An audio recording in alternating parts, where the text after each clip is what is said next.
Alright guys, what is going on? My name is Pipe Bomb City and I want to welcome you to my kind of late, it is on a Tuesday, Hell in a Cell 2015 review.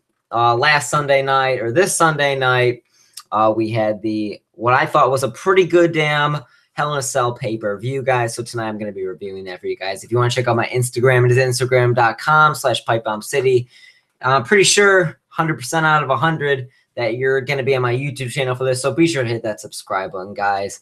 I'm going to be talking about pretty much every single match that happened. I'm not going to be talking about the Divas match, and I'm going to touch very little on the kickoff match. Other than that, I'm going to try and do this in under 20 minutes. I'm going to try and do all my talking and try and do it under 20 minutes, guys. That is my goal. I decided to just make this video real quick, guys, for you.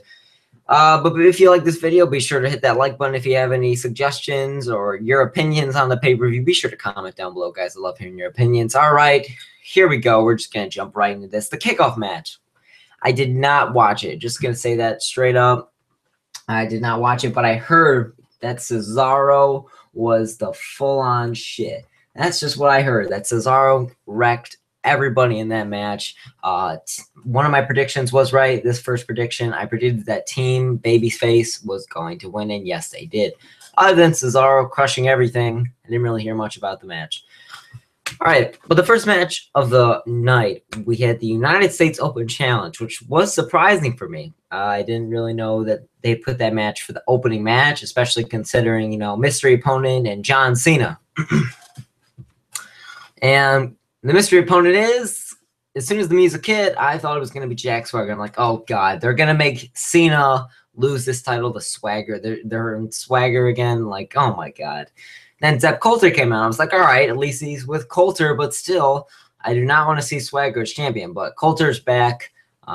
Huge fan of Coulter. But then Del Rio came out, and I was shocked. I cannot believe WWE actually pulled out a good surprise. I cannot remember. I guess the last time was Sting, and there were still going rumors around about Sting coming back at Survivor Series 2014. But before that, it had to be a while before WWE had like a really good return surprise, you know, like that actually meant something. And Del Rio, I had no idea. You know, maybe there was some whispers here and there, but I didn't hear anything about it. And Del Rio coming back was a huge shock to me. I was so happy that the Mexican aristocrat, whatever JBL calls him, has returned. He has won the United States title, but he's with Coulter. Now, I feel like I don't want Ricardo. I was not a fan of Ricardo, but I wouldn't want Coulter either. I would prefer Coulter over Ricardo, but still, I don't see I don't see Coulter and Del Rio being a team together. You know what I'm saying? Manager and this guy is going to kick you in the face. I don't really see them working together like that, but they are the Mex-Americans. Yes, I did watch Raw last night. It was a pretty good Raw coming after a pretty good pay-per-view. So I was pretty impressed with WWE doing so far this week. So if they can keep that up, that'd be great. And he had a great match with Neville. You know, Del Rio hasn't been here in a while. And when he was here, he was just doing matches that he's been doing since 2011, you know, with the same kinds of guys. So when on Raw he faced Neville, they had a fucking fantastic match. So I was really impressed with that, you know. It's good to see Del Rio with his new title starting to interact with the younger talent now, the newer talent.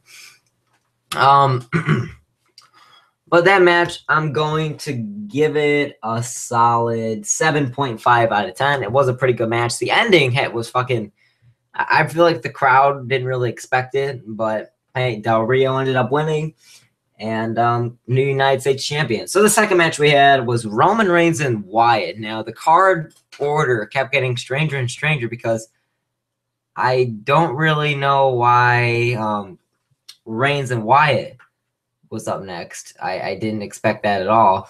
I thought they would be later in the card. I thought the U.S. Open Challenge was going to be later in the card. But, you know, things like that happen. And Hell in a Cell actually has, you know, how should I say it, a history of having match cards going all over the place, you know, in some random order. But still, this match was not at all what I wanted it to be. I thought this was going to be match of the night. I was expecting these two young guys to tear it up in the cell, but really, they barely used the cell. They barely used any weapons. Felt like this was a match that was kind of just shoved out of the way for them. And it was given a lot of time, yes, but that's not what I'm trying to say. I'm saying that that didn't feel like the ending I wanted it to. The epic ending of the Reigns and Wyatt rivalry. Now Wyatt's moving on to Taker, and Reigns is moving on to the WWE title. So yes, WWE is actually doing relevant things with these two guys. Reigns is going after the WWE title now against Rollins, and looks like Wyatt's just began doing random promos until Survivor Series, which he's 100% going to lose because it's the 25th anniversary of The Undertaker. So they're probably going to have a match at Survivor Series. So yeah, I'm happy to see that these two guys are doing something relevant now, but still, I'll give this match a 7 out of 10. And I was expecting 10 out of 10. I'm not trying to, shit on these guys for going out there and not putting on a 5-star match, but still, I thought that they were going to tear the roof down, and that is not what happened tonight. So, or last night, whatever, Sunday night, whatever you want to call it. So, I mean, still, it was a decent match, but it wasn't what I thought it was going to be. But Roman did pick up the win. That is 3 of my predictions, right? I predicted Team Babyface would win. I predicted whoever the mystery guy was for the open challenge, I predicted they would win. I predicted Reigns would win. So, predictions all right for those so far. But this is where my prediction was totally turned around because the New Day defeated the Dudley Boyz. And in my opinion, this was the second best match of the night. The New Day, in my opinion, just puts on, maybe not the best matches technically, like in the ring. But entertainment-wise, I should say, they are the fucking best, guys. I'm not even joking. If you look, this is like my first ever pay-per-view review or review in general, so I can't really tell you guys. But if you do follow me on Instagram, you would know that I love the New Day. I love their work, guys. I always say they might not have the best matches technically, but still, they are the most entertaining, and they make me jump out of my seat. So the New Day, I'm going to give the New Day defeating the Dudley Boyz. I'm going to give this an 8 out of 10 for me, guys. It might not be your best match, and you might not like them. You might not like Dudley's. You might not like New Day. You might not like the match. It doesn't matter. The ending, blah, blah, blah, the crowd, whatever the fuck you want to hate on it for. I like this match. I'm going to give it an 8 out of 10. And the trombone, Kofi threw the trombone at Bubba Ray. He picked it up, and Kofi just slammed back, and the referee did not fall for that shit, which was actually surprising. I honestly thought that the Dudleys were going to get disqualified, and I was calling bullshit. But the WWE finally stepped up their game, and that is happy for me getting my first prediction wrong. I was going to predict that I was going to predict that the Dudleys were going to win, but they lost.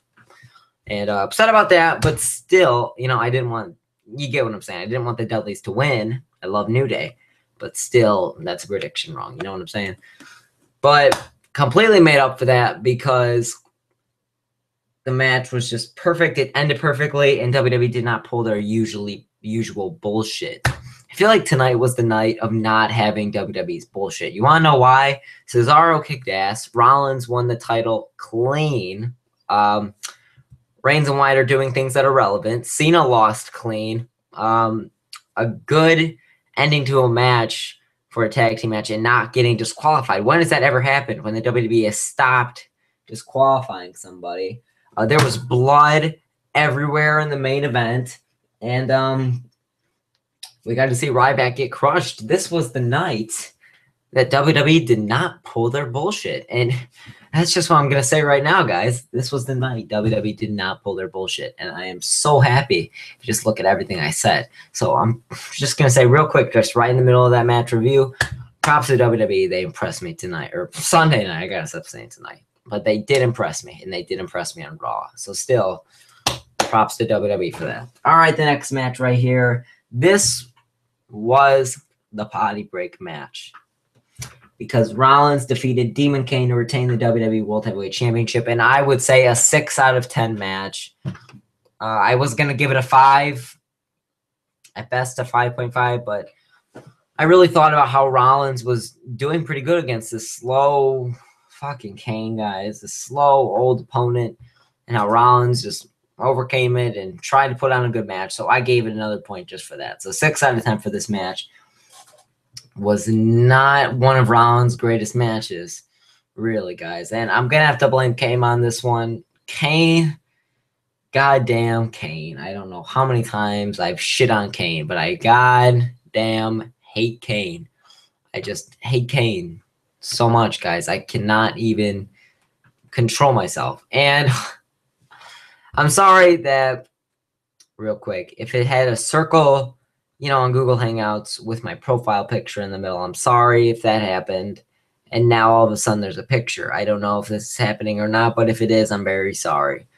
But again, I was impressed with this. It was a good match. I mean, I don't know what I'm talking about. I was not impressed with this. It was not a good match. I don't know what I'm talking about. But just not impressed. I mean, for Rollins I was, but still, other than that, just not a good match. It was a buzzkill. This was a 2012 Divas match, except it was fucking 20 to 30 minutes long, I think, however long the duration was. I didn't care. Didn't really pay attention to that match. Gonna just move on here. Next, we had Owens defeat Ryback to retain the Intercontinental title match. I'm going to give this a 6 out of 10. Again, not one of Owens' best matches here, and I'm just going to blame time on this one. I'm not going to blame Ryback. I'm going to blame the WWE for time-wise. And that's the one booking mistake I think that they made tonight, honestly. Or Sunday night. Holy shit, I got to correct myself. Sunday night, I think that's the only mistake they really made was how little time this match had. 6 out of 10. Owens did retain the IC title, and if he's going again against Ryback or Big Show or Miz or somebody, I don't want to see Owens versus those guys. I want to see Owens versus Cesaro, Owens versus Neville, Owens versus Barrett, Owens versus Rusev. I don't give a shit. You could have Owens versus Xavier Woods. I don't care because Owens needs something new, and I don't want this to be like how Ryback's Intercontinental title was, where he pretty much just faced Big Show. Got injured, faced Ryback and Big Show and Miz. The end. That was it. So I don't want that title reign for Owens. And yes, I'm pretty sure he's going to last longer than TLC. He's at least going to make it to Royal Rumble. I know that. But I'm hoping that they do something relevant with him. And it seemed like on Raw, they were really putting some investment into him. He made it into the main event. I forgot who he defeated. I remember they had a good match. It wasn't Dolph Ziggler. I don't know why I thought it was Dolph Ziggler. But Owens did defeat Cesaro. Yes, Owens defeated Cesaro. I knew it was someone on Team Babyface. But Owens made it into the main event. I was impressed with that. And he had a good showing out there. It was him and Reigns at the end battling it out. And then Reigns picked up the win. But still, it's good to see that WWE is investing time and actual relevance to Kevin Owens as Intercontinental Champion. I'd love to see the Intercontinental title mean as much as the United States title does now. You know what I'm saying? And now, the main event. Brock Lesnar defeating The Undertaker in a Hell in a Cell match. This was the shocker of the night. I thought this was going to be a horrible match. I didn't care who won or lost. Preferably, you know, I did want Lesnar to win. But still, at the end of the day, I don't give a shit because the match, I thought it was going to be slow. Slow and steady wins the fucking race. There is no race. This match was amazing, guys, especially considering the two opponents in there. The WrestleMania match I was not a fan of. Their SummerSlam match was not a fan of, especially that ending. Good Gandhi. But this match, the final chapter, was fucking amazing. 8.5 out of 10. And maybe I'm over-exaggerating, but I thought these guys stole the show. This match and New Day versus the Dudley Boyz, these were my matches of the night, but I'm going to have to go with this match. And the ending, though, so now they have Wyatt, the Wyatt family, not Wyatt, the family. The Wyatt family attacked Undertaker at the end of the night. And I thought, I mean, that came out of nowhere, that attack, though, guys. Really, because I thought this was going to be Undertaker's last match. And, of course, me being stupid, it's not going to be Undertaker's last match at just some Hell in the Cell pay-per-view. You know, it might have been, but I was guessing that they were going to end it, you know, WrestleMania, because that's the resting ground of The Undertaker. You know what I'm saying? He had that streak and blah, blah, blah. That's what everybody thinks, that The Undertaker would lose, or not lose, but stay, and his career at WrestleMania 32. So, seeing this, I was like, wow, The Undertaker's really going to end his career. And then the Wyatts come out. I don't know, because I kind of felt like I bought into the corniness, and I was like, are you for real? This was a respectful moment for The Undertaker, and blah, blah, blah. I was going Michael Cole, and I wasn't really mad. I was just kind of like, that's disrespectful. You know what I'm saying? And that's exactly what the WWE wants people to feel like, and they did. So congratulations once again to them for putting on a great ending and stuff like that. But really, it was a great match. I'm going to give it an 8.5 out of 10, guys. Overall, I was impressed with the crowd. I was impressed with the booking. I was impressed with the winners. I am happy at the end of Hell in a Cell.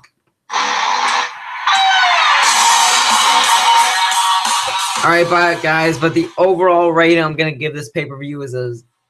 I'm just going to give this an 8 out of 10, really. Because, really, if you look at WWE's booking and stuff, I thought that this was the something... I mean, ever since WrestleMania 31, WWE's been putting shit, and some more shit. Now, I'm not trying to, shit, I guess, on WWE, but it's the truth. They really have been not putting on A+ content lately. And tonight was the night, and the Raw after this was the night. So props to WWE for like the 5th time in this review. Hope you guys enjoyed this. I don't know if the picture came up in the middle of the video or not. Really, I'm sorry, because, I mean, I really just want you guys to see my amazing artwork, graphic skills that really are nothing compared to other people. That's not what I'm trying to say here, guys. Thank you so much for watching. Be sure to hit that subscribe button, that like button. Tell your friends about me, guys. Be sure to follow me on Instagram. We're almost at we're almost at 500 followers now. Check out my Instagram. It's instagram.com/PipeBombCity. Be sure to subscribe, guys. This is Pipe Bomb City, and I will see you all next time.